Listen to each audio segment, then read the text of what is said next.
चलिए हमारा next topic है मूविंग कॉइल गैल्वेनोमीटर। ठीक है, देखो इसका सिंपल सा प्रिंसिपल कैसा है।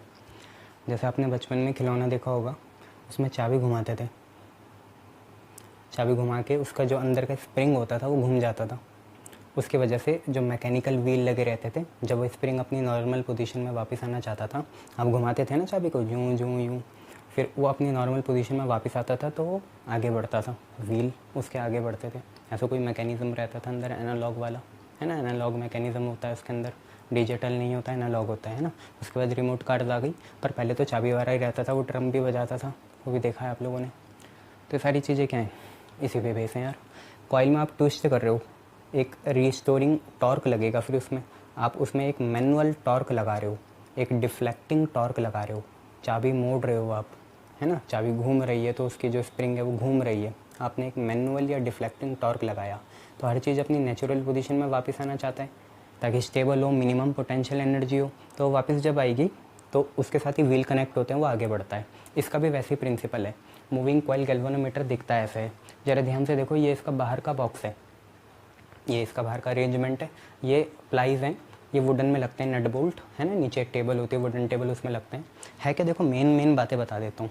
देखो ये हम पे वही रेक्टेंगुलर कॉइल है और इसमें कुछ करंट कैरी होगा। ठीक है, मान लो इसमें कुछ करंट कैरी है आई, ठीक है, आई करंट कैरी है इसमें। ये रेक्टेंगुलर कॉइल है, बीच में हमने सॉफ्ट आयरन कोल लगा रखा। वो क्यों होता है वो मैं आपको बताऊंगा। ठीक है, उससे रेडियल मैग्नेटिक फील्ड बनती है। होगा क्या, यहाँ नॉर्थ साउथ पोल है, तो हमें एक प्रिंसिपल पता है जो हम पिछली बार पढ़ के आए। जब भी किसी करंट कैरिंग कॉइल को हम मैग्नेटिक फील्ड के अंदर रखेंगे तो उसमें ट्विस्ट पैदा होगा। आपने देखा है टॉर्क बनता है। Whenever a current carrying coil is placed in a magnetic field it experiences torque. जब भी करंट कैरिंग कॉइल को हम मैग्नेटिक फील्ड में रखेंगे वो टॉर्क एक्सपीरियंस करेगा। ये पहले से सेटअप है, हम करंट इसमें मैनुअली लगाते हैं। करंट लगाएंगे तो इस परमानेंट मैग्नेटिक फील्ड की वजह से इसमें ट्विस्ट आएगा, ट्विस्ट आएगा तो ये बेंट होगी, स्प्रिंग भी बेंट होगा। अब कुछ समय बाद क्या होगा, इसका जो नेचुरल रिस्टोरिंग टॉर्क है वो आएगा, इट कम्स इनटू प्ले। वो वापस आएगा, वो घुमाएगा, इसे घुमाएगा घुमाएगा और नॉर्मल पोजीशन में वापस ले आएगा। हम उसे ही मेज़र करेंगे। ठीक है, मेज़र करने के लिए हमने बहुत सी चीज़ें लगाई रहती हैं, जैसे मिरर हो गया, या लीनियर स्केल लगाया रहता है। स्केल गैल्वेनोमीटर हमेशा ऐसे जाता है, ऐसे नहीं एमीटर के जैसे 0 से 100 जा रहा है या वोल्ट मीटर के जैसे जा रहा।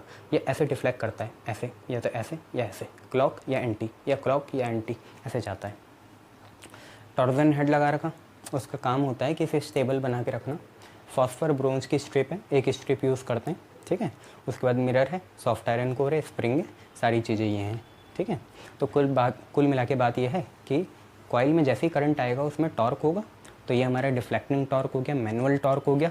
और इसको इक्विलिब्रियम में लाने के लिए या इसको दोबारा रिवर्ट बैक करने के लिए, ओरिजिनल पोजीशन में लाने के लिए, स्प्रिंग अपना एक नेचुरल टॉर्क लगाएगी जिसे हम रिस्टोरिंग टॉर्क कहते हैं, जिसकी वजह से हमें ऑब्जर्वेशन मिल जाएगी।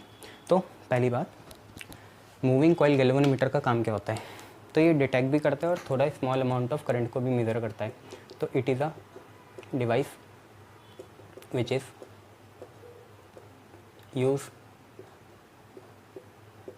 To detect the presence of current. ठीक है, ये एक तरह की डिवाइस है जिसको हम करंट को डिटेक्ट करने के लिए यूज़ करते हैं एंड ऑल्सो मीज़र इट। और करंट होनी चाहिए बहुत छोटी। हम एमीटर भी यूज़ करते हैं, ये भी यूज़ करते हैं, दोनों के अलग अलग प्रिंसिपल हैं। ठीक है, हालांकि गैल्वेनोमीटर ही एमीटर बनता है, गैल्वेनोमीटर ही एमीटर बनता है। कैसे बनेगा दिखाऊंगा। और गैल्वेनोमीटर ही वोल्टमीटर बन जाता है। उसको गैल्वेनोमीटर को हम एमीटर के जैसे भी यूज़ कर सकते हैं, वोल्टमीटर के जैसे भी यूज़ कर सकते हैं। आगे बढ़ेंगे। अभी बस ये देखो कि एक ऐसी डिवाइस है जिससे हम प्रेजेंस और मेज़रमेंट करते हैं किसका, करंट का। इसका प्रिंसिपल क्या होता है कि प्रिंसिपल है ना, स्कूल वाले ने तुम्हारा, इट इज़ या it's working is based on the fact that whenever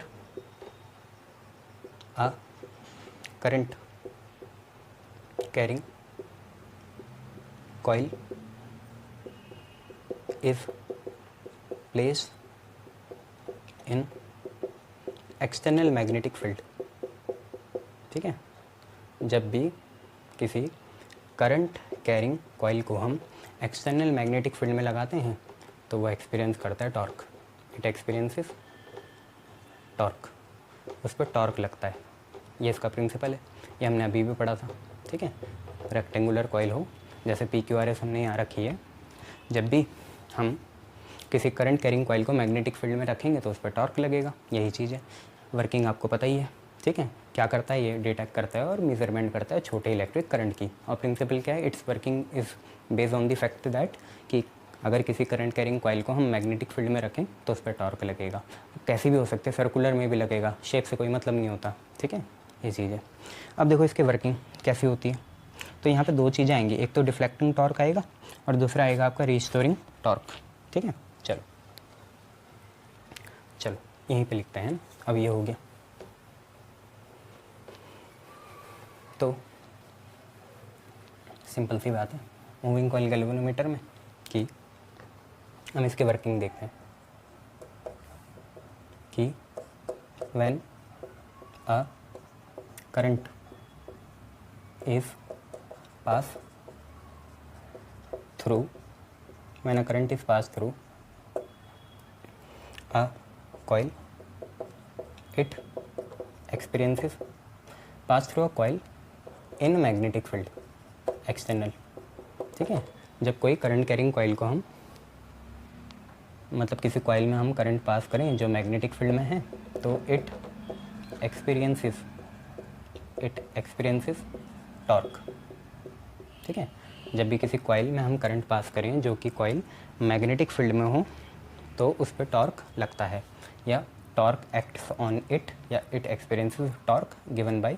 torque को हम दो तरीके से लिख सकते हैं, बीना बताया था मैंने आपको, BINA, साथ में कॉस थीटा, या बीना साइन अल्फ़ा, कुछ भी लिख लो, कोई से भी। अब कीपिंग, हम कोशिश करेंगे कि टॉर्क मैक्सिमम लगे, तभी हमें सबसे ज़्यादा सेंसिटिव, सबसे ज़्यादा बढ़िया ऑब्जर्वेशन मिलेगी, ठीक है। तो कीपिंग मैग्नेटिक फील्ड को हम रेडियल रखें, रेडियल, अगर हम मैग्नेटिक फील्ड को रेडियल रखें तो रेडियल मैग्नेटिक फील्ड में आपको पता है थीटा एंगल आपका 0 हो जाता है या अल्फा एंगल आपका 90 हो जाता है। ये रखेंगे तो टॉर्क की वैल्यू दोनों से कितनी आएगी, BINA। इसे हम फर्स्ट इक्वेशन मान लेंगे। cos 0 1 होता है, साइन अल्फ़ा मतलब साइन 90 वो भी 1 होता है, तो 1 1 गया। टॉर्क की value I BINA। This is deflecting torque, जो हम बाहर से लगा रहे हैं, जो बाहर से निकला, ये बाहर से बना क्योंकि करंट पास हुई, तो this is deflecting torque, this is deflecting torque, ये हमारा डिफ्लेक्टिंग टॉर्क हुआ। अब सबसे मेन बात क्या है कि चाबी वाली बात है, चाबी को आप घुमाओगे तो स्प्रिंग भी घूमेगा और एक नेचुरल टॉर्क आएगा जो उसे ओरिजिनल पोजीशन में वापस लाना चाहेगा, क्योंकि हर सिस्टम स्टेबल रहना चाहता है और स्टेबल के लिए उसकी कॉन्फ़िगरेशन चेंज नहीं होनी चाहिए, पोटेंशियल एनर्जी उसकी मिनिमम होनी चाहिए, ठीक है। तो अब हम बात करेंगे, लेट के इज द, के जो है हमारा रिस्टोरिंग टॉर्क है, जो नेचुरल टॉर्क है ना रिस्टोरिंग, जो ये रिस्टोरिंग टॉर्क होता है, पर कब इसका एक्शन दिखता है कि जब हम डिफ्लेक्ट करें। ये वैसे होता है पर दिखेगा नहीं, जब तक आप कॉइल को डिस्टॉर्ड नहीं करोगे, उसकी शेप चेंज नहीं करोगे, तब तक ये आपको दिखेगा नहीं, ऑब्जर्व नहीं होगा। आप खुद ही देखो खिलौने में जब तक आप उसकी स्प्रिंग चेंज नहीं करते चाबी से, तब तक वो घूमता नहीं है। तो रिस्टोरिंग टॉर्क तभी आएगा जब हम उसकी कॉन्फ़िगरेशन, किसकी, स्प्रिंग की या कॉइल की कॉन्फ़िगरेशन क्या करें, चेंज करें, ठीक है। तो हमने मान लिया के is the restoring torque per unit twist, per unit twist, per unit twist मतलब एक यूनिट ट्विस्ट का है ये, है ना। तो मतलब के क्या है, रिस्टोरिंग टॉर्क है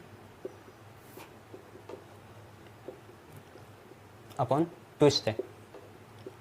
ट्विस्ट आपको पता है, ट्विस्ट यहाँ किसके टर्म्स में होगी, एंगल के टर्म में, कितना घूम गया, 1 डिग्री 2 डिग्री 10 डिग्री 100 डिग्री ऐसा। तो जब भी आप इस ट्विस्ट को 1 रखोगे, यूनिट रखोगे, तो के कितने के बराबर आ जाएगा, रिस्टोरिंग टॉर्क, पर कब, जब ट्विस्ट कितना है, 1 है, 1 यूनिट है, पर यूनिट ट्विस्ट। तो के क्या है, रिस्टोरिंग टॉर्क है पर यूनिट ट्विस्ट, पर ट्विस्ट जनरली थीटा होगा, ट्विस्ट तो आप एंगल के टर्म्स में बोलोगे तो कितना होगा, थीटा होगा। ये थीटा ये वाला नहीं है बच्चों, ये थीटा अलग है, ये अलग है, ठीक है, याद रखना। मानने के लिए आप मान सकते हो कि मैग्नेटिक फील्ड वो है तो थीटा का यहाँ एनालॉगी बन रही होगी, चलो मान लो। तो क्या आपको पता चल गया, रिस्टोरिंग टॉर्क है और यूनिट ट्विस्ट होगी जब भी ट्विस्ट 1 होगा या 1 डिग्री होगा तभी होगा। वैसे तो यहाँ रेडियन में लेना पड़ता है पर आप डिग्री में बोल लो कोई बात नहीं। तो क्या हो गया, रिस्टोरिंग टॉर्क अपन ट्विस्ट। तो टोटल रिस्टोरिंग टॉर्क कितना हुआ, टोटल रिस्टोरिंग टॉर्क कितना हुआ सर, आप बोलोगे के थीटा, ठीक है मैंने बोल लिया, ये हमारी दूसरी इक्वेशन हो गई, ठीक है। तो एक तो हमारे डिफ्लेक्टिंग टॉर्क है वो कितना है, BINA, ये कब आया, जब हमने करंट फ्लो कराई। और एक क्या है, इसके प्रभाव की वजह से, मतलब ये हमारा अफेक्ट है, ए वाला अफेक्ट, और ये हमारा इफेक्ट है, वो अफेक्ट है, ये इफेक्ट है। ये हमने अफेक्ट करा और इफेक्ट क्या हुआ, ये हुआ कि उसमें रिस्टोरिंग टॉर्क आ गया, ठीक है। अब हमें हमेशा बात तब करनी होती है जब इक्विलिब्रियम हो, जब दोनों स्टेट बराबर हो, ना कोई कम हो ना ज़्यादा हो, ना डिफ्लेक्टिंग टॉर्क ज़्यादा हो ना रिस्टोरिंग टॉर्क ज़्यादा हो, ठीक है। कौन हुआ पहले, डिफ्लेक्टिंग, उसकी वजह से कौन आया, रिस्टोरिंग। रिस्टोरिंग होता है, हाँ होता है, पर अपनी मिनिमम वैल्यू में होता है। रिस्टोरिंग कब अपने एक्शन में आता है, जब हम डिफ्लेक्टिंग टॉर्क को पैदा करते हैं, ये याद रखना, ठीक है।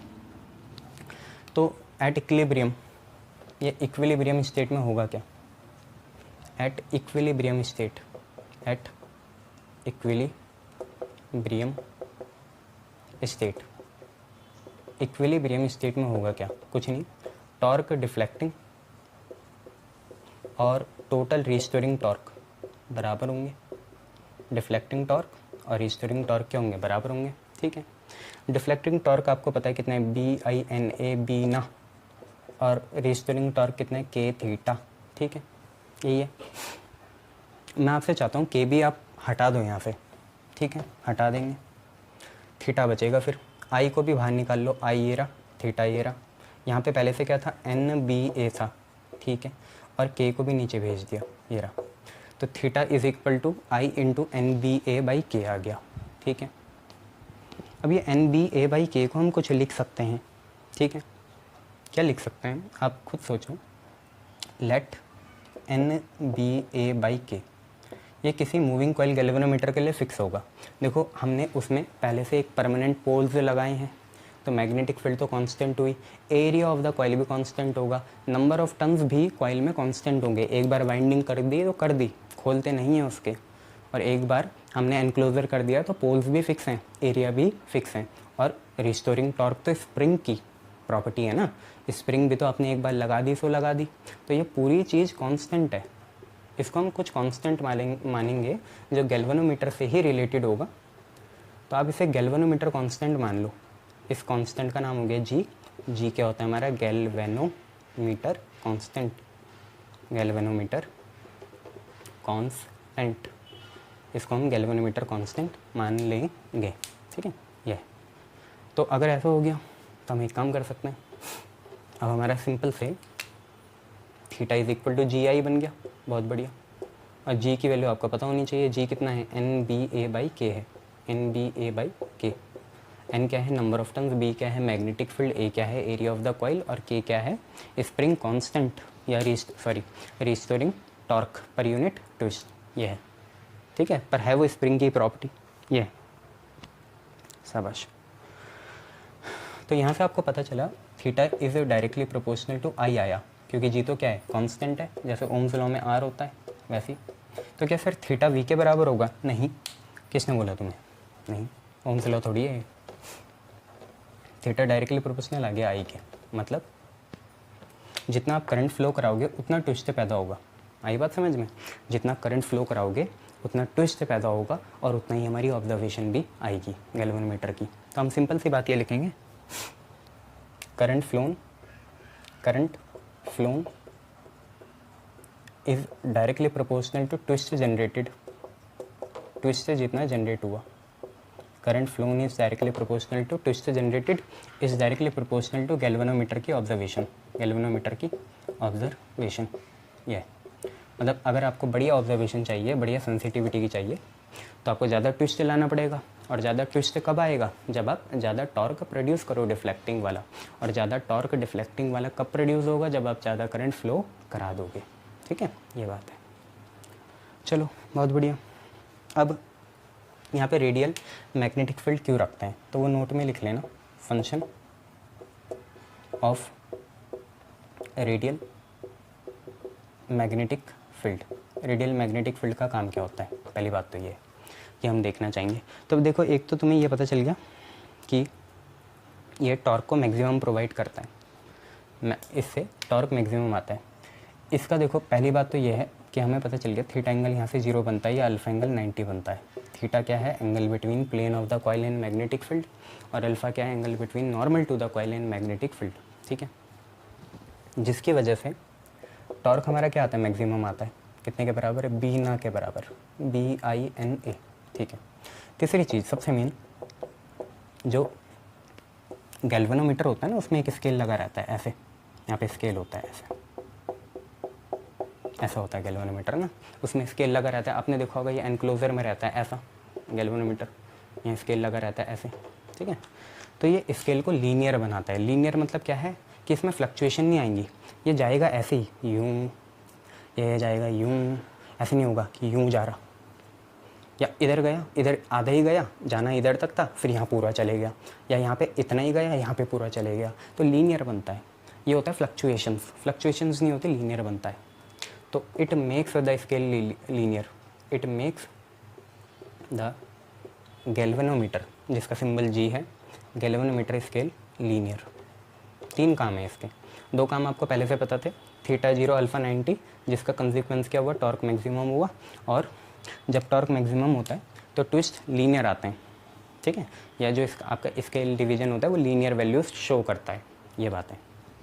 चलो, ऐसे ही आपका सॉफ्ट आयरन कोर का काम क्या था, वो जो हमने सिलेंडर से बनाया था ना L नाम से, उसका काम क्या था वो भी देख लेते हैं। तो दूसरा है इसमें function of soft iron core, function of soft iron core जो हम कॉइल के अंदर रखते हैं। तो आगे आप देखोगे रिटेंटिविटी, कोर्सिविटी, उससे रिलेटेड होता है इसका, पर अभी बस ये देख लो कि सॉफ्ट आयरन कोर का काम क्या होता है। ठीक है, जिसकी वजह से, इसकी वजह से it helps in making uniform radial magnetic field, uniform radial magnetic field, इसकी वजह से यूनिफॉर्म रेडियल मैग्नेटिक फील्ड आती है। पहली बात तो ये। दूसरी चीज़ क्या है, जब मैग्नेटिक फील्ड लीनियर होती है ना, रेडियल होती है, तो कम से कम एनर्जी लॉस होता है। एनर्जी लॉस आप आगे देखोगे बहुत तरह का होता है। जैसे आप कभी ट्रांसफार्मर के पास से गुजरो तो उसमें हमिंग नॉइज़ आती है, ऐसे वाली। ठीक है, उसे बोलते हैं मैग्नेटोस्ट्रिक्शन, वो भी एक तरह की नॉइज़ है, noise is a form of energy, वो भी लॉस हो रही है। आपने देखा होगा हीटिंग होती है कॉइल्स में, तो वो भी एक तरह का लॉस है। आपने देखा होगा बहुत बार आपका क्या होता है, फ्लक्स लीक होता है, तो ये है, हीटिंग होती है, फ्लक्स लीक होते हैं, और बहुत सी चीज़ें ऐसी हैं ना। तो यहाँ पे एक तरह का लॉस होता है जिसे हम बोलते हैं एडी लॉस। तो रेडियल मैग्नेटिक फील्ड जब ये बनाता है ना, मदद करता है, तो it can reduce energy losses due to eddy current. Eddy current क्या चीज़ है, इलेक्ट्रोमैग्नेटिक इंडक्शन में पढ़ोगे, पर मैं आपको बता देता हूँ। देखो, एडी करंट क्या होता है, जब हम बहुत बड़ा कंडक्टर लेते हैं, बहुत बड़ा, जैसे आपकी ये मोटी वाली वायर होती है जो आपके घर में आती है सप्लाई, तो इन वायर में नेचुरली बहुत ज़्यादा करंट फ्लो करता है, और जब भी नेचुरली बहुत ज़्यादा करंट फ्लो करता है तो आपका हीट लॉस होता है। इसी हीट लॉस को क्या बोलते हैं, एडी करंट। आप इसे कम नहीं कर सकते, ख़त्म नहीं कर सकते बिल्कुल भी, क्योंकि जब जब करंट फ्लो करेगा तब तक हीट लॉस हो गई, बस आप इसे मिनिमाइज़ कर सकते हैं। ठीक है, मिनिमाइज़ कैसे करते हैं, आजकल बहुत सी चीज़ें आगे, जैसे ऑप्टिकल फाइबर यूज़ करते हैं, या क्या करते हैं, लेमिनेशन कर देते हैं ताकि कनेक्शन टूट जाए। तो ऐसी बहुत सी चीज़ें हम आगे पढ़ेंगे एडी करंट में, अभी बस इतना सीख लो। ठीक है, ये चीज़ है। मूविंग कॉइल गैल्वेनोमीटर से रिलेटेड 2 आप पे टर्म्स होती हैं, करंट सेंसिटिविटी और वोल्टेज सेंसिटिविटी, वो आपको देखना है। क्या क्या, एक है करंट सेंसिटिविटी,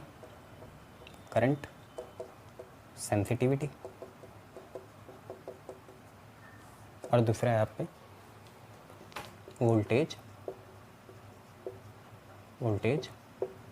सेंसिटिविटी। एक है आप पे करंट सेंसिटिविटी, एक है आप पे वोल्टेज सेंसिटिविटी। करंट सेंसिटिविटी को आप आई बेस में एस से डिनोट करते हो, वोल्टेज सेंसिटिविटी को वी बेस में एस से डिनोट करते हो। ठीक है, ये दो चीज़ें चलती हैं, करंट सेंसिटिविटी और वोल्टेज सेंसिटिविटी। देखो मैं सीधा फार्मूला बता देता हूँ, तब आप बना लोगे। आई एस होता है डिफ्लेक्शन अपॉन करंट, ये होता है I by I, theta by I. और वोल्टेज सेंसिटिविटी होती है डिफ्लेक्शन अपॉन वोल्टेज, जो हमने लगाई ये है। तो आप इसकी क्या डेफिनेशन बनाओगे, नीचे वाली चीज़ को 1 रखोगे। तो what is current sensitivity? It is the deflection produce in the galvanometer wire when a unit current flows through it. जब यूनिट करंट फ्लो कराएंगे तो जितना डिफ्लेक्शन प्रोड्यूस होगा। और यहाँ पे क्या बनाओगे voltage sensitivity? It is the deflection produce in the wire, deflection मतलब वही twist, produce in the wire when unit potential difference is applied across the galvanometer wire. ये चीज़ है, ठीक है। पहले ये लिख लो फिर फार्मूला लिखेंगे, है ना। नीचे वाली चीज़ को 1 करना होता है फिजिक्स में। तो करंट सेंसिटिविटी है इट इज़ द डिफ्लेक्शन या ट्विस्ट, जो हमारा थीटा है, produce in galvanometer wire when unit current, एक करंट सिंगल यूनिट का unit current flows through it. जब इससे यूनिट करंट फ्लो करेगा तो हो जाएगा, ये है। और यहाँ पे क्या है, यहाँ पे सिंपल सी बात है, इट इज़ द डिफ्लेक्शन या ट्विस्ट, जिसे हम बोल रहे हैं theta, produce in galvanometer wire when unit potential difference is applied across its and. It's कौन है यहाँ? गैल्वेनोमीटर वायर, ठीक है, ये चीज़ है। तो it is the deflection theta produce in the galvanometer wire when unit potential difference is applied across its and. देखो कहीं तुम भूले तो नहीं, तुम्हारा क्या आया था, थीटा इज इक्वल टू जी आई आया था। जी क्या था? एन बी ए बाई के था, और यहाँ पे आई आया था। तो मुझे बताओ थीटा बाई आई क्या होगा? एन बी ए बाई के, ठीक है। थीटा बाई आई कितना होगा? एन बी ए बाई के। यहाँ पुट कर देता हूँ मैं, थीटा बाई आई है एन बी ए बाई के, पर एन बी ए बाई के तो जी होता है, तो ये तो सही बात है, करंट सेंसिटिविटी जो है जी के बराबर है, ये है, ठीक है। पर सर यहाँ पे एक चीज़ गलत हो गई, जी और आई एक दूसरे के डायरेक्ट आ गए, इन्वर्स आ रहे हैं, इन्वर्स हैं, ठीक है, इन्वर्स ही तो हैं, कोई फ़र्क नहीं पड़ता उससे, वैसे तो वो डायरेक्ट ही है ना। ये सबसे बेसिक रिलेशन तो ये है ना, थीटा इज इक्वल टू जी आई, यही है, ठीक है। ये आई एस है, करंट सेंसिटिविटी है, करंट नहीं है, ठीक है। तो पहली तो ये बात। अब यहाँ पे देखो क्या करेंगे, सिंपल सी बात है, इतना तुम्हें समझ में आया। थीटा एस है I by theta by I, theta by I आपका गैल्वेनोमीटर कांस्टेंट होता है, जो होता है एन बी ए बाई के, ठीक है। अब आगे देखो, V is equal to I R होता है, ओम्स लॉ से हमें ये पता है, ठीक है। V इज इक्वल टू अगर आई आर होता है तो हम R को अलग लिख दें, तो ये theta by I into 1/r बना। थीटा बाई आई आपका G होता है, तो वी एस आपका हुआ थीटा बाई आई हो गया G, और यहाँ पे R, और G आपका क्या होता है? एन बी ए बाई के, तो एन बी ए बाई के, और यहाँ पे कितना? R, ये चीज़ है। G बाई आर लिखा, G आपका एन बी ए बाई के होता है, और R आपका ऐसे ही है। तो ये आपकी करंट सेंसिटिविटी और वोल्टेज सेंसिटिविटी आ गई। कभी कभार इनकी यूनिट पूछ ली जाती है, तो इसकी यूनिट क्या आएगी? देखो, थीटा रेडियन में लेना है, वो मैंने आपको बता दिया, डिग्री में नहीं लेना। थीटा आएगा रेडियन में, तो रेडियन पर एम्पियर, रेडियन पर एम्पियर, या रेडियन एम्पियर की पावर -1, और यहाँ आएगा रेडियन पर वोल्ट, तो यहाँ पे यूनिट क्या बनेगी? रेडियन पर वोल्ट, ये चीज़ है, ठीक है, गुड।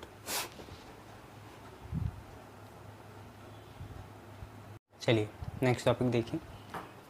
नेक्स्ट टॉपिक से पहले आप एक नोट लिख लीजिए, ये चैप्टर तो आपका ख़त्म होता हुआ। मैग्नेटिज्म में आपके 3 चैप्टर ख़त्म हो गए, जल्दी ख़त्म हो जाएगा ये, फिर न्यूमेरिकल बचेंगे इसमें। पहले के 3 अगर आपने निपटा दी यूनिट तो बहुत बड़ी यूनिट चाहिए, अब बस ऑप्टिक्स है बड़ी यूनिट और बाकी छोटी हैं। देखो एक चीज़ होती है डेड बीट गैल्वेनोमीटर, जो आजकल हम लेबोरेटरी में यूज़ करते हैं फिज़िक्स के लैब में। Dead beat galvanometer, dead beat galvanometer क्या चीज़ होती है? होता क्या है, अभी तक हम कॉइल ऐसे लगा रहे थे और बीच में कभी कभार हम सॉफ्ट आयरन को रख देते हैं, पर जैसे अब हम क्या करें, एक मेटालिक फ्रेम लें, ये जैसे हमारा एक मेटालिक फ्रेम है, ये हमारा मेटालिक फ्रेम है, और इसमें हम कर दें वायर की वाइंडिंग, जो हम वाइंडिंग करना चाहते थे कॉपर की वो यहाँ कर दें, ठीक है, कॉपर की वाइंडिंग इधर कर दें ऐसे। ये आपने देखा भी होगा, आपको समझ में आ रहा होगा ऐसे ना, ये वाइंडिंग कर दें और इधर कोई लगाएं हम फिर गैल्वेनोमीटर के कनेक्शन अपने प्लस माइनस वाले, ठीक है। तो ये हमारा डेड बीट गैल्वेनोमीटर होता है। कैसे मिलता है? By winding the coil over metallic frame के ऊपर। इसे वो मत समझना कि जो तुम्हारा फैराडे केज होता है, ये फैराडे केज नहीं है कि यहाँ पे अगर आप बैठ गए तो आप पे करंट फील नहीं होगा या शॉक फील नहीं होगा अगर आप बाहर हैं, ये वो नहीं है, ठीक है। बहुत छोटी सी चीज़ होती है। तो the by winding the coil over metallic frame, इससे फ़ायदा क्या होता है? देखो फ़ायदा ये होता है कि इसमें डिफ्लेक्शन या जो ऑक्सीलेशन होते हैं अब लीनियर आते हैं, फ्लक्चुएशन नहीं होती, ये इसका फ़ायदा होता है, ठीक है। लिख लेना खुद, ठीक है। इसको क्या लिखा हूँ मैं तुम्हें, ये तो खुद ही लिख लेना, ठीक है। इसके बाद हमारा टॉपिक आएगा, हमें करना होगा कन्वर्जन गैल्वेनोमीटर एमीटर के। लिख लोगे मैं बता दूँ? ठीक है चलो। इसका फ़ायदा क्या होता है, इसे प्रीफर क्यों करते हैं ना, बाय डूइंग दिस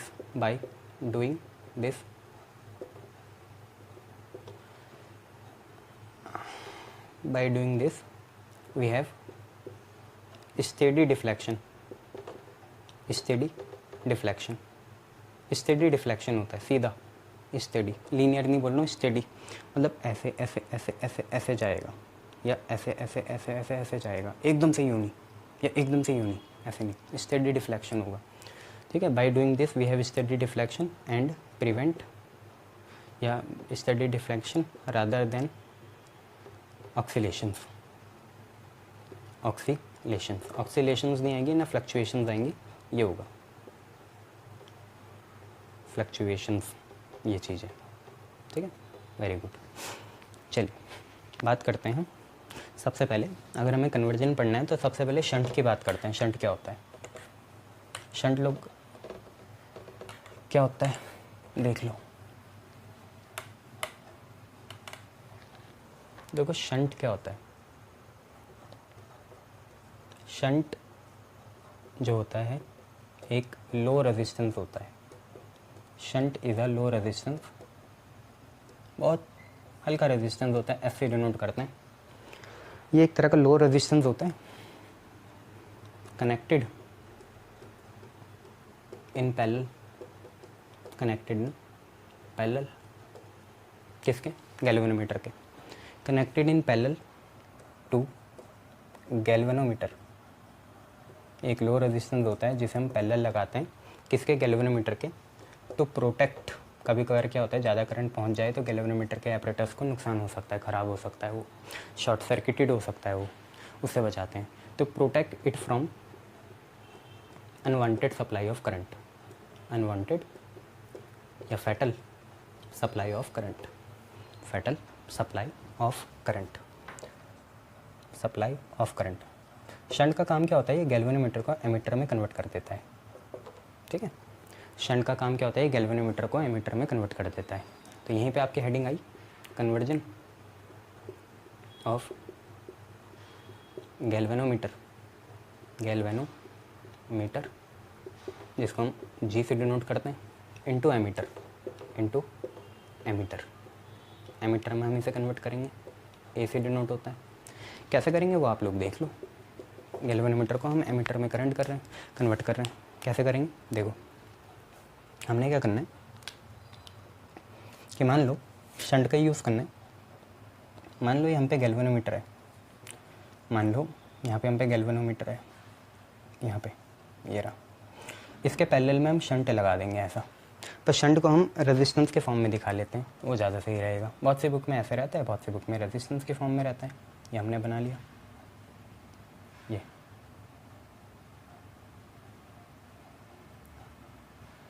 हमने बना लिया है ना। होगा क्या, इन दोनों को हमने ज्वाइन करा ऐसे, ये हमारा शंट है, यहाँ पे करंट की सप्लाई है, ठीक है। तो हुआ क्या, देखो मान लो यहाँ पे हम पे कोई बैटरी है, प्लस माइनस ऐसे बैटरी है, प्लस माइनस करंट हमेशा प्लस से जाएगा। ये देखो ये करंट जाने वाला है, ठीक है, ऐसे, और ये निकल भी जाएगा। पर देखो यहाँ क्या होगा, यहाँ जंक्शन आ गया ना, ए पॉइंट, और यहाँ पे बी पॉइंट है, यहाँ पे आ गया जंक्शन। अब इस आई करंट को इससे जंक्शन के बाद टूटना पड़ेगा, सेपरेट होना पड़ेगा। आई के बाद ये टूट जाएगा, एक कुछ करंट का पार्ट गैल्वेनोमीटर की तरफ जाएगा और जो बचेगा वो शंट की तरफ जाएगा। शंट क्या होता है, लो रेजिस्टेंस का होता है। आपको पता है करंट कहाँ से जाना चाहिए, जहाँ उसे रेजिस्टेंस ज़्यादा मिले या कम मिले। ऑब्वियसली जहाँ कम मिले। हमें गैल्वेनोमीटर की तरफ बस उतना ही करंट चाहिए जितने ये झेल पाए, जितना ये बियर कर पाए, जितना ये ऑब्जर्व कर पाए, मीज़र कर पाए, डिटेक्ट कर पाए। ज़्यादा आ जाएगा तो क्या होगा, ख़राब हो जाएगा। बहुत महंगे आते हैं इसलिए। तो हमें यहाँ पे बहुत मिनिस्कल क्वांटिटी का करंट भेजना है। मान लो हम पे यहाँ पे करंट गया IG, तो बचा क्या, जो यहाँ जाएगा वो है I माइनस IG, उसे ही हम शंट करंट कह देंगे, ये, ठीक है। इतनी सी बात है। I था, नीचे गैल्वेनोमीटर की तरफ गया वो कौन है, IG, और ऊपर गया वो I माइनस IG है। बताते चलूँ कि IS जो है, मतलब I माइनस IG, वो बहुत ज़्यादा होगा किससे, IG से। इससे हम अपने गैल्वेनोमीटर को प्रोटेक्ट कर देंगे, क्योंकि वो ज़्यादा ऊपर से गया। फिर ऊपर चल जाए वो वापस थोड़ी आना है, गैल्वेनोमीटर तो बचा ही रहेगा ना, चाहिए मिल के वापस चले जाए, बचा ही रहेगा ना, ये बात है, ठीक है। क्या ये दोनों पैरेलल हैं, हाँ। तो we should connect low resistance shunt, low resistance shunt, लिखते रहा करो, बहुत सी चीज़ें मैं यहाँ लिखता नहीं हूँ। We should connect low resistance shunt in parallel to galvanometer, आप पूरा लिखना, ठीक है। We should connect low resistance shunt in parallel to galvanometer. Parallel में क्या सेम होता है, करंट या पोटेंशियल, पोटेंशियल। तो potential across galvanometer is equal to potential across shunt. मान लो शंट का रेजिस्टेंस S है, गैल्वेनोमीटर का G है, VIR होता है ओम्स लॉ से, V कितना होता है, IR होता है, ठीक है। तो गैल्वेनोमीटर का रेजिस्टेंस G, शंट का रेजिस्टेंस S। तो आपने G और S मतलब रेजिस्टेंस तो लिख दिए, अब इनकी करंट लिखो। तो गैल्वेनोमीटर में देखो कितनी करंट है, IG, शाबाश, और शंट में कितनी करंट है, IS, बहुत बढ़िया। तो ये आपकी एक छोटी सी कंडीशन आ गई। यहाँ से आप शंट का रेजिस्टेंस निकाल सकते हो, कितना होगा, IG by IS into resistance of galvanometer. Shunt की क्या यूनिट होगी, ओम ही होगी भाई, रेजिस्टेंस है ना, ये बात है। पैरेलल है ना दोनों, शंट और गैल्वेनोमीटर कैसे हैं, पैरेलल है। तो वोल्टेज अक्रॉस शंट और वोल्टेज अक्रॉस गैल्वेनोमीटर बराबर होगी। गैल्वेनोमीटर के अक्रॉस कितनी है, IG इंटू जी, शंट के अक्रॉस IS इंटू एस। बहुत बार क्या होता है, शंट नहीं लिखते करंट, क्या लिखते हैं फिर, I माइनस IG, तो वो भी लिख सकते हैं, shunt is equal to IG upon कितना, I minus IG into G, ठीक है। और अगर हमें गैल्वेनोमीटर निकालना हो, मतलब गैल्वेनोमीटर का रेजिस्टेंस निकालना हो, तो वो भी यहीं से निकल जाएगा, लिख ले तो ना आप लोग, ठीक है। तो गैल्वेनोमीटर की वैल्यू क्या होगी, देखो I माइनस IG ऊपर गया, ठीक है, I माइनस IG ऊपर गया, बहुत बढ़िया, IG नीचे आया, ठीक है, और S मल्टीप्लाई हो गया, बहुत बढ़िया भाई। देखो G चाहिए, I माइनस IG ऊपर, IG नीचे, शंट ही। तो I बाई IG, ठीक है, I बाई IG, ठीक है, और आप पे आएगा I बाई IG और IG बाई IG तो 1 हो गया, ठीक है, और यहाँ पे शंट, बस ये है। कभी कभार इसका एक और फार्मूला यूज़ करते हैं, वो मैं आपको बता देता हूँ। ये तो हो गया, क्या यूज़ करते हैं,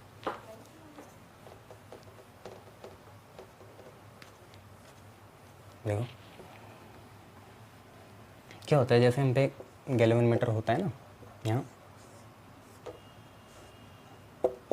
डिविजन्स होते हैं, नोट डाल के लिख लेना। मान लेना G जो है रेजिस्टेंस ऑफ गैल्वेनोमीटर है, कनेक्शन दे देंगे, ऐसी क्या बात है, प्लस माइनस के कनेक्शन दे देंगे, रेजिस्टेंस ऑफ गैल्वेनोमीटर जी है, ठीक है, शाबाश। और हमने मान लिया इसमें कितने डिवीजन है, एन है, N is the total number of division.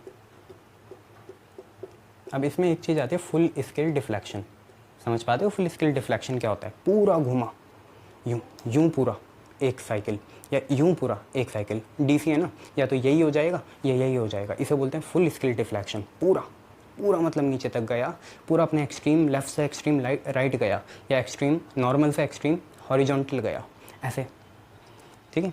तो एन है टोटल नंबर ऑफ डिवीजन। और मान लेते हैं कि जो है फिगर ऑफ मेरिट है। क्या होता है ये फिगर ऑफ मेरिट? नाम है यार बस, आप ऐसा समझो फिगर ऑफ मेरिट को हम ये भी बोल सकते हैं also known as current for one scale division.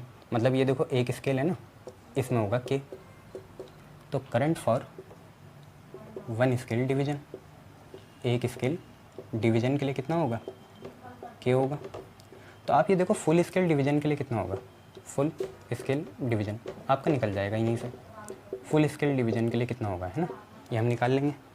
Current for full scale division या current which produce full scale division, ऐसा लिख लो। तो वो यहाँ लिखते हैं current which produce full scale division, वो कितना होगा? निकालना तो यही है ना, फुल स्केल डिवीजन कितना करंट प्रोड्यूस कर देगा। अब ये प्लस माइनस हटाए मैंने, तो आप ये देखो एक स्केल डिवीजन का है के, एक स्केल डिवीजन के लिए कितना है के, दो स्केल डिवीजन के लिए कितना होगा? 2K करंट ना, current for 2 scale division 2K होगा। 3 स्केल डिवीजन के लिए कितना होगा? 3K।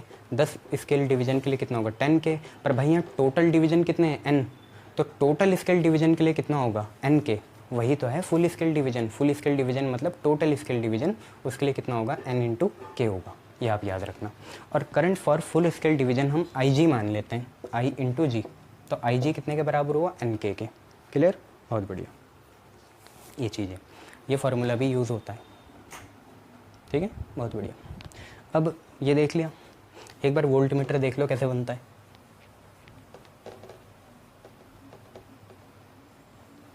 वोल्ट मीटर कैसे बनेगा ये भी देखो, तो हम बोलेंगे कन्वर्जन ऑफ गैल्वेनोमीटर।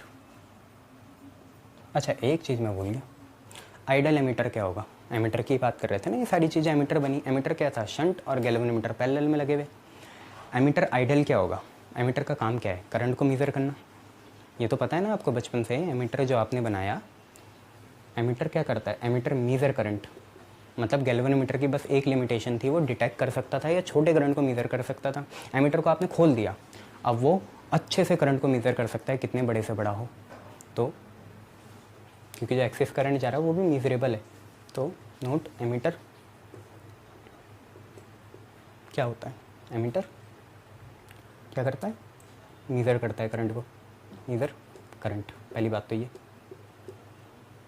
ठीक है। अच्छा एमीटर को मेन सर्किट में कैसे लगाते हैं? सीरीज़ में। एमीटर खुद पैरेलल से बना, एमीटर कैसे बना?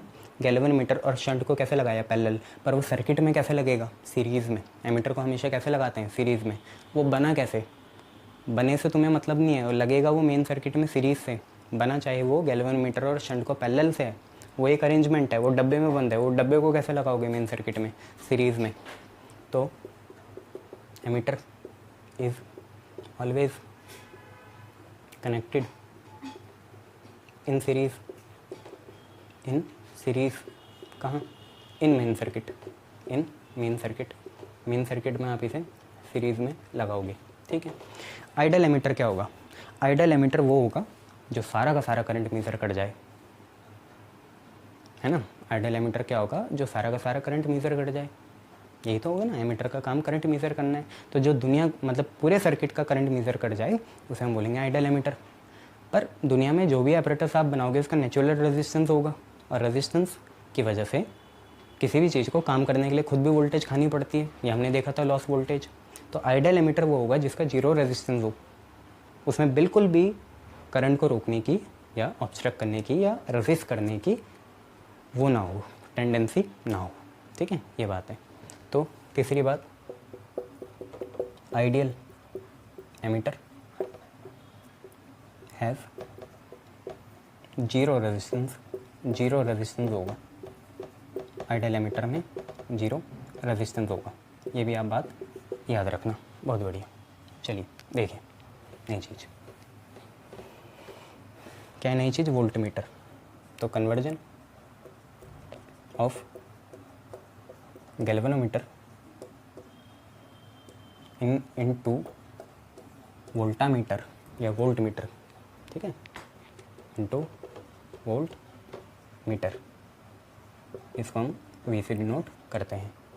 इससे करना है, सिंपल सी बात है। देखो हमने क्या करा, हमने गैल्वेनोमीटर को एमीटर में कन्वर्ट करने के लिए पैरेलल लगाया था। यहाँ सीरीज़ लगाएंगे पर यहाँ शंट ही नहीं लगाएंगे।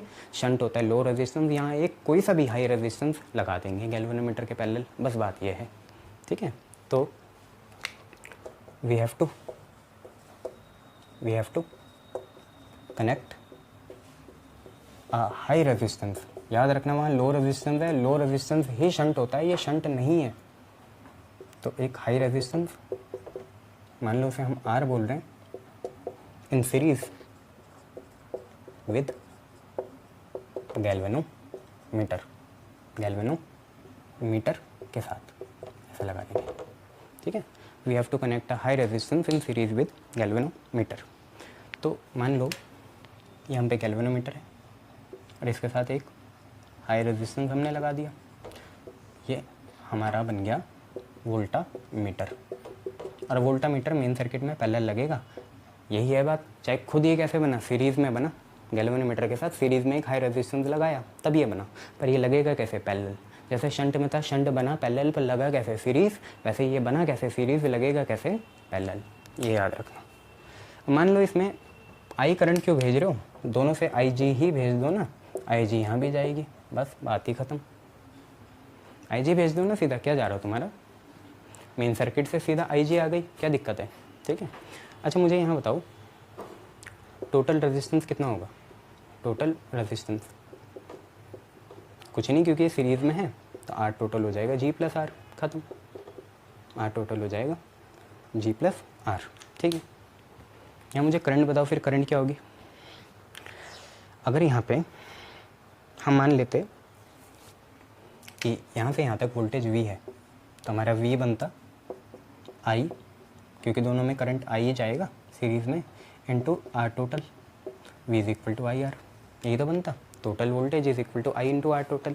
ये टोटल वोल्टेज I कैसे? तो वो बोलते तो नहीं है, तो पर voltage across galvanometer plus voltage across high resistance ये होगी, पर उससे क्या फ़र्क पड़ रहा? I इंटू आर टोटल कितना है? जी प्लस आर, ये हमें पता चल गया। बहुत बढ़िया। बस अब इसमें क्या करेंगे? कुछ नहीं, यहाँ पे आपको पता चला V है आई जी प्लस आई आर, ये तो आपको पता चल गया ना, V है आई जी प्लस आई आर। मैं आपसे बोलूँ आप R निकालना चाहो तो क्या करोगे? V माइनस आई जी कितने के बराबर? आई आर के, शाबाश। तो R की वैल्यू हो जाएगी V minus I G by कितना? I, ये बस। और क्या करोगे? बहुत सी चीज़ें कर सकते हो, पर इतना ही रहने दो। सेपरेट भी करना तो कर लो, V माइनस आई बाई जी आएगा, ठीक है। पर I है कितना? I भूलना मत, आई जी है, ठीक है। I तो टोटल आई जी है, तो जी लगा लो नीचे, आई जी ये बात है, ठीक है। चलिए बहुत बढ़िया। कुछ वोल्टमीटर की बातें बताऊं। वोल्टमीटर क्या मेज़र करता है? वोल्टेज मेज़र करता है।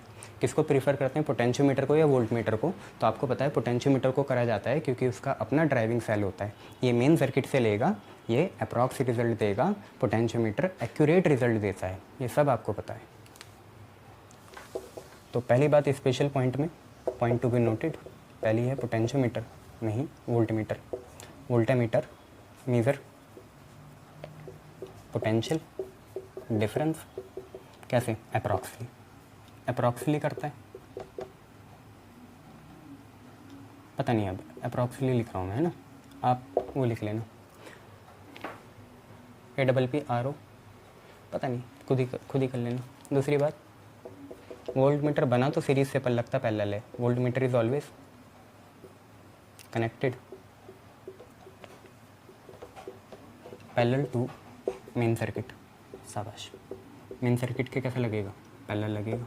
ठीक है, तीसरी बात, आपको पता चला आइडियल एमीटर का जीरो रेजिस्टेंस होना चाहिए, तो इसका भी जीरो होना चाहिए। नहीं, इसका काम वोल्टेज मेज़र करना है। आपने ओम्स लॉ से पढ़ा V equal to I R होता है। मान लो करंट सेम है, जैसे यहाँ आई जी सेम थी, तो वोल्टेज इज डायरेक्टली प्रोपोर्शनल है रेजिस्टेंस के। ये सारा रफ का काम था। V equal to I R है, आई तो आपका G है, तो voltage is directly proportional to resistance है, मतलब जितना रेजिस्टेंस होगा उतना ज़्यादा वोल्टेज ड्रॉप पड़ पाएगी। तो यहाँ पे आइडियल वोल्टमीटर का इन्फिनिट रेजिस्टेंस होता है। तो ideal voltmeter has infinite resistance, ideal voltmeter का इन्फिनिट रेजिस्टेंस होगा। शाबाश, बस ये यहीं पे ख़त्म। अब एक आखिरी चीज़, एक क्वेश्चन पूछता हूँ, फाइंड द या what is the net resistance of the ammeter. ये आप बता दो, वो छूट गया था ना, तो चाहे वहाँ जगह होगी वहीं लिख देना, what is net resistance of ammeter. Ammeter का नेट रेजिस्टेंस क्या होता है जब उसे गैल्वेनोमीटर से बनाया जाए। आपको पता है भाई वहाँ पे क्या होता है, एक शंट होता है ऊपर और नीचे क्या होता है, गैल्वेनोमीटर होता है। शंट का S होता है ना, और गैल्वेनोमीटर का G है। तो यहाँ पे पैरेलल से निकालोगे तो 1/R parallel is equal to 1/S plus 1/G। S क्या है, शंट का रेजिस्टेंस, G क्या है, गैल्वेनोमीटर का। तो 1/R पैरेलल कितना, एलसीएम लोगे तो S plus G by SG आएगा, S plus G by SG या G plus S by SG।